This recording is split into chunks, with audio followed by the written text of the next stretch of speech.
We'll give it a couple more minutes, folks, to get started at 6.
All right, folks, that's 6 o'clock. If I could get everyone to come on screen. Mr. Buderick, Mr. Gordon, Mr. Hagedorn. Ms. Parks, are you available?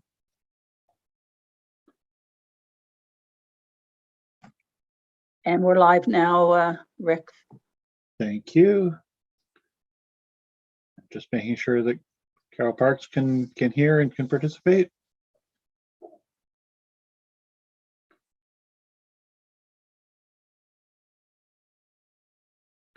Carol, are you there?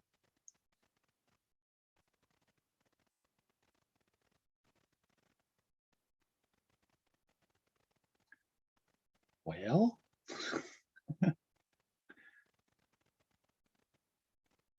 it says she's here. She should be able to join us. There she is. Sorry. It's okay.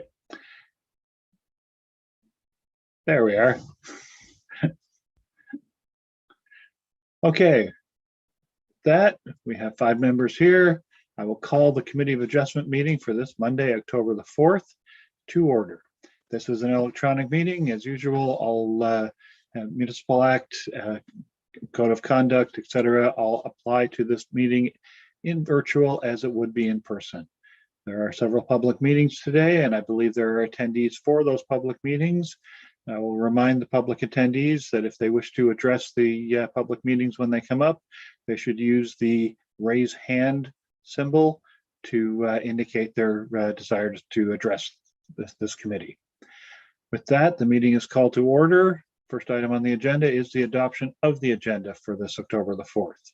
The agenda is before us. Do we have anything to add to the agenda? Hearing none, seeing none? No?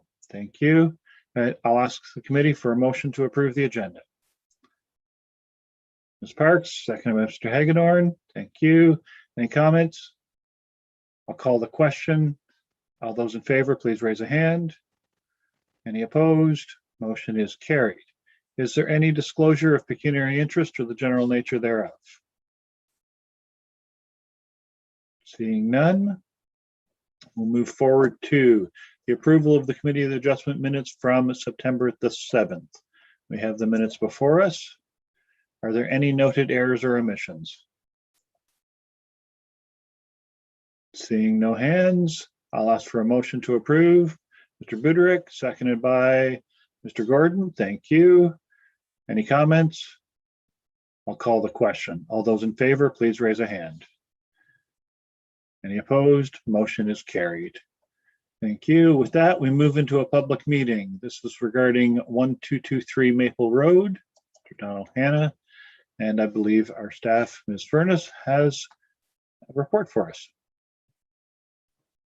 Yes, thank you, Mr. Chair. So this application is for a 2-acre residential severance located at the north side of 1223 Maple Road. The property has frontage on both Maple Road and Simmons Road, and the proposed severance is located at the northern portion of the property, fronting onto Simmons Road.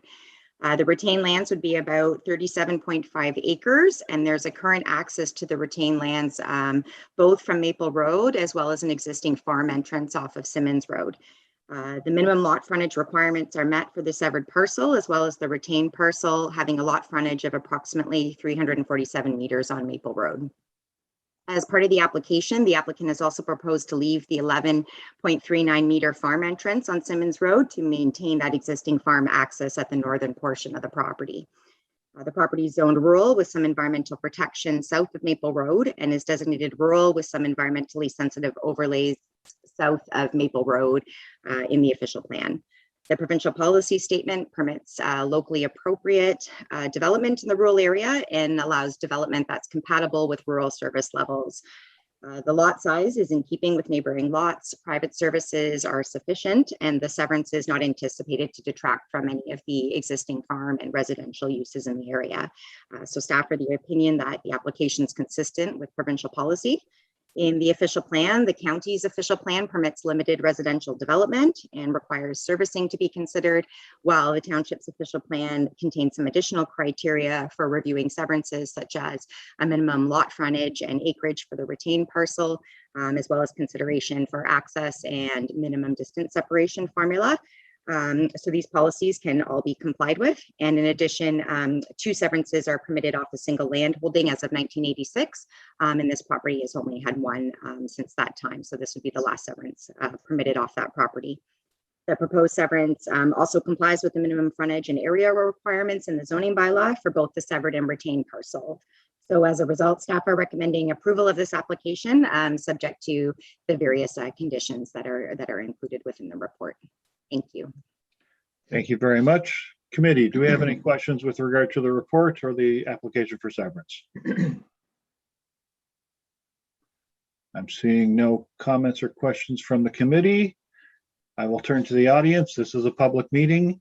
If you wish to address this committee with regard to this application, either for or against, please raise a hand, and I will turn to our clerk to ask if there's anyone in the audience who wishing to speak at this time.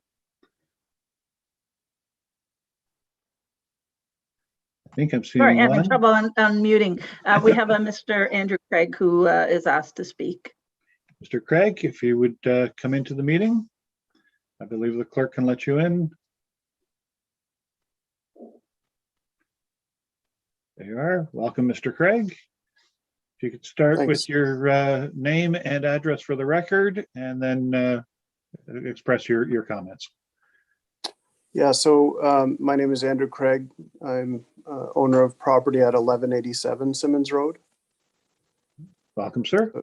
directly opposite the entrance to the severance that's being proposed.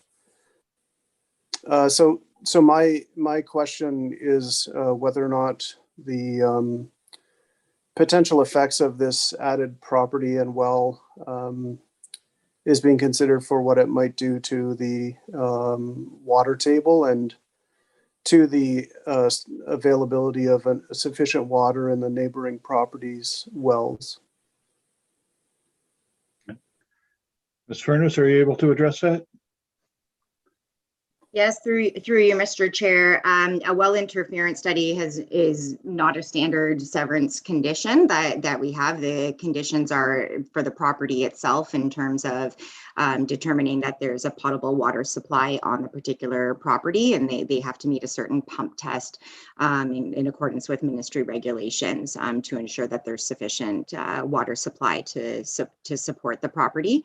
But there's not a well interference study requested for across the road. Okay, but can I respond? Please. So the severance that happened beside that there was well testing performed because of concerns from some of my neighbors that have had wells go dry after new wells had been drilled in the area. So my understanding is that the last Severance had a well test, and they came to our house, for example, and tested our well. I'm asking that the same be considered. Ms. Furness? Yeah, so through the previous severance that I believe was done a few years ago, and I wasn't here at that time, so maybe Peter Vassar or Bowden may be able to jump in if I missed something. But based on my understanding, there were a couple of neighbors who came out as part of the previous application and had made that request. So the committee at the time decided to add that as a condition based on those requests from the public. As part of that previous severance, the well interference was completed and determined that there were no concerns. Okay. Would Mr. Winnicky or Mr. Voss be able to confirm that? As Ms. Furness indicates, she wasn't available at the time. Hi there. Sorry, I'm just going to put on my video. Hi. So I just took a double check in the well interference study that we did receive for that previous severance. It was in 2019. And it does say in the report that there is minimal potential for groundwater interference with local wells and minimal potential for impact as a result of the planned residential lot development from a quality and quantity perspective. Thank And you. they And did that would test several lots, both on Simmons Road and I'm having a memory block of the other road. Maple. Thank you. And thank you. And you say that was done 2 years ago.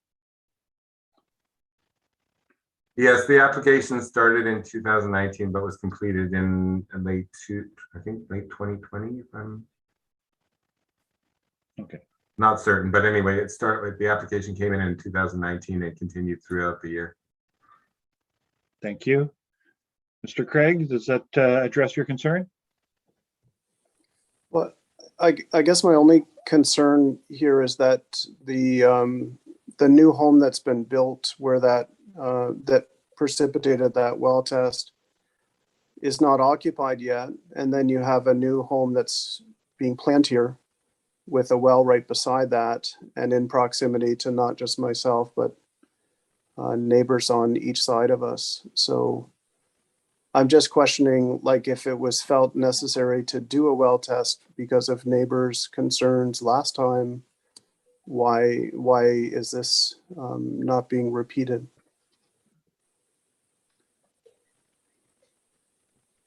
Ms. Furness?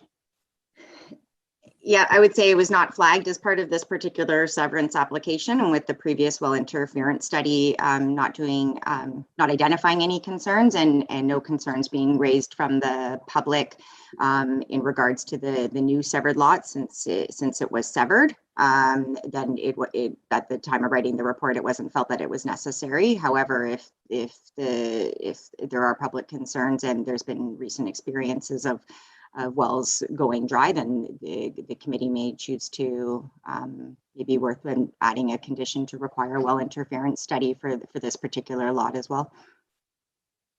Okay, thank you. And committee, do you have any questions for Mr. Craig at this time? I'm seeing no further questions. It will be up to the committee to make such a decision, Mr. Craig. Thank you. Do you have any other comments? Well, just consideration of dry summers in recent past, and obviously rural properties don't have much value if they don't have sufficient water supply. Absolutely understood. Thank you. With that, is there anyone else in the audience who wishes to address this application? Anyone? Going once, going twice. I come back to council, to the committee. And committee, do you have any follow-up questions for staff on this application? I'll go to Mr. Hagedorn. Yeah, just just wanted to go back to Mr. Vass's comments. I think my internet skipped just when he hit the middle of one sentence where it stated that when it was done last time, the comment back was that there was no concerns, and I didn't catch whether it was no concerns for that one severance or for the area. Mr. Voss, are you able to comment? Thank you, Mr. Chair. So my understanding is that I believe it was 6 different locations were tested in the area. And when I'm reading the report, it basically just says that groundwater interference with local wells and minimal potential for impact as a result of the planned residential lot. So it would indicate to me that there weren't concerns with local wells. As you read through the document, and if committee wished, I could try to pull out certain criteria from the document or pass it around or show it on screen, if that is of any help. Okay. Mr. Hagedorn, does that answer your question? Yes, it does. Okay, thank you. Okay. Is there any other member of the committee? Okay. Ms. Parks. Hi, just wondering what the cost for the person that's looking for the severance would be for one of those tests to be done.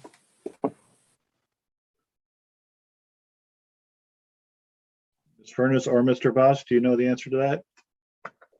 I couldn't comment. They're not common, so it's not something that we've seen the bills for. So I'm not too sure.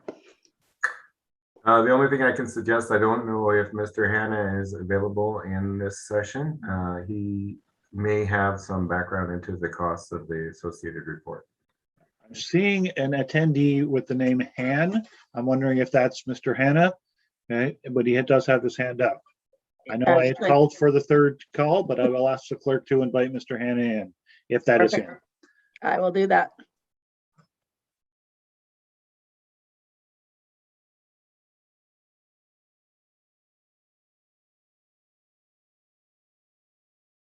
Mr. Hanna, the clerk is going to try to invite you in. I think you're coming.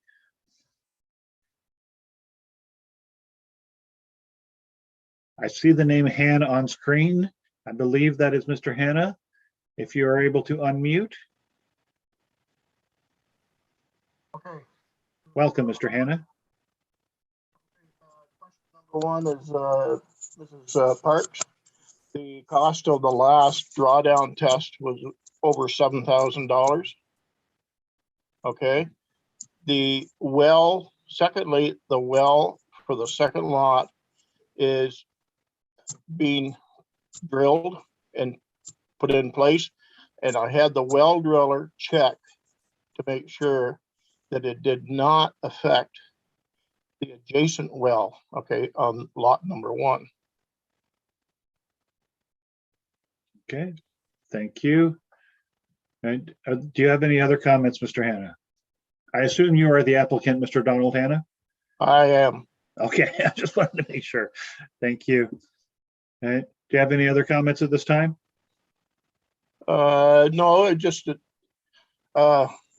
last time the expense was quite high for proving that it did not affect other owners' wells. And Mr. Hanna, are you able to specify with something that Mr. Voss wasn't the exact timing of that test? Oh, I don't have that document with me, but I can speak for you, Mr. Hanna, if you wish. Okay. I have the report in front of me, and it was dated October 5th, 2020. October 5th, 2020. So exactly 1 year ago, tomorrow. Committee, does that answer your questions? I'll go to Mr. Hagedorn. Just a question for clarification through Mr. Hanna. You mentioned that the well driller was checking the adjacent well while it's being drilled now or when it's being tested. So that would be, they're checking to make sure that when they do their pump test, it doesn't draw it down too far. Is that, am I understanding it correctly? After the well driller drilled, they do a 1-hour pump test. And at that point, I had them check the adjacent well to make sure it didn't affect it. Okay, that's okay. Thank you. Thank you. Any other questions for Mr. Hannah while he's here? I'll go to Mr. Buderick. So Mr. Hannah, the well that was checked after the drill down was the adjacent one for the other PC severed, not any of your other neighbors? Say that again? Mr. Buderick? The other well that you checked after you did the drill down was the adjacent well for the property you already severed, or was it another neighbor? Yeah, it was the lot that I already severed, which was the one that was tested for a drawdown. Now, Mr. Vass could probably explain it to you better. There is a requirement for the D55 test, which, as I understand, covers a drawdown, but not as an extensive as what the last one was. Does the committee wish Mr. Voss to make comment on? So I think I understood the B5 test. Mr. Voss, if you're available. Yes, the D55 guidelines are a standard set of guidelines that municipalities use in the area, and it basically outlines different. It itself doesn't distinctly speak to the tests that are made in the field and how the person is supposed to do it in the field, conduct the test, but there are associated guidelines with that guideline in the Ontario.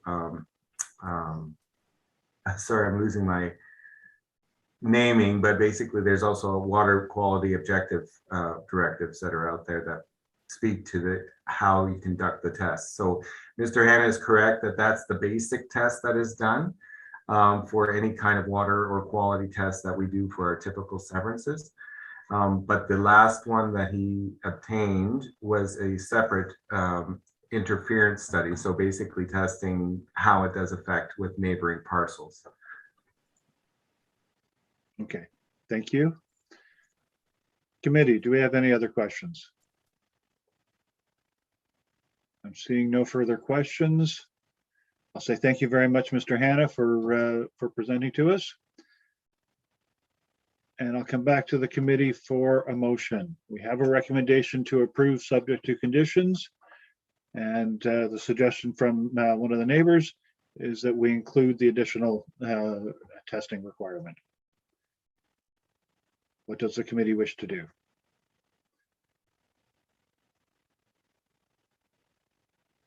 Anyone? Mr. Hagedorn? Go ahead. I'd move to receive the report and adopt the recommendation 1 through 5. I'll take that as a motion. Do I have a seconder for that?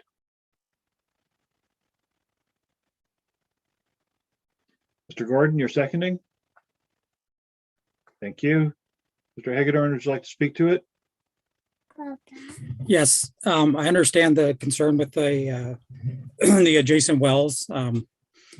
That's always a concern when you're in the country, that your residence also relies on the same feed that the others do quite often. So with the previous test and it coming back acceptable, and then the well driller testing again this time, I think that it probably should alleviate a lot of the concerns for the groundwater drawdown with this severance.